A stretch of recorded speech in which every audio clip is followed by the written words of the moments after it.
नमस्कार, मी दीक्षा चंदन शिवे, सांगोलची रणरागिणी या न्यूज चॅनल मध्ये आपल्या सर्वांचं मनापासून स्वागत करते। नगराध्यक्ष पदाचे उमेदवार आनंदा भाऊ माने यांच्याशी बातचीत करण्यासाठी आल्यानंतर भाऊ, आज सांगोला शहरामध्ये अशी चर्चा आहे की तुम्ही महाआघाडीसोबत किंवा त्यांच्या बरोबरीनं काम करणार आहात किंवा एक खोटा प्रचार चालू आहे किंवा खरा प्रचार आहे, या संदर्भात आपली भूमिका मांडावी।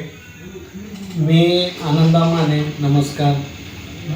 मला आपल्या सांगोला तालुक्याचे आमदार ॲडव्होकेट शहाजी बापू पाटील यांनी आमचे महाराष्ट्र राज्याचे उपमुख्यमंत्री एकनाथजी शिंदे साहेब यांच्या पक्षातून AB फॉर्मसहित उमेदवारी दिलेली आहे आणि विरोधक विनाकारण असलेल्या कोणत्याही अफवा उठवत आहेत त्यांना आज जे सांगोला शहरामध्ये चित्र चालू आहे त्यामुळं विरोधकांची घाबरगुंडी उडालेली असून असल्या कुठल्याही अफवेवर जनतेने विश्वास ठेवू नये।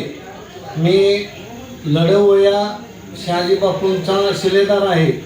मी जनतेसाठी ही निवडणूक लढवणार आणि तुम्ही निवडणूक ताकदीने लढवणार आहे, ही जी अफवा आहे ती खोटी आहे। मी जरी गरीब कुटुंबातील असलो तरी जनता माझ्या मागं आहे। मी जनतेतून खूप श्रीमंत आहे।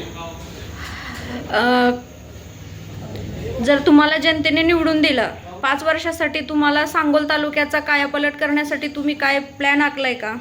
हो, सर्वांगीण विकास हा आमच्या शिवसेना पार्टीचं पहिल्यापासूनच ध्येय राहतं की सर्व भागाचा विकास झाला पाहिजे।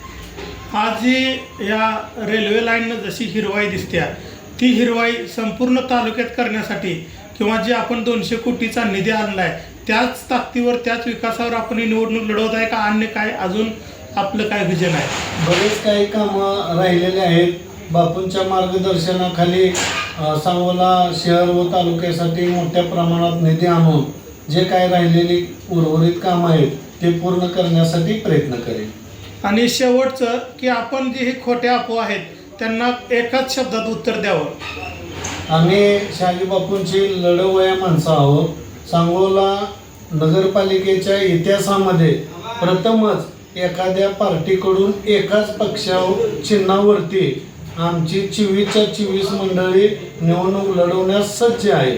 आणि काय निकाल काय अपेक्षित वाटतोय आजच्या एकंदरीत जनता आमच्या पाठीशी राहील, पूर्ण विश्वास आहे। भाजप 23-1-24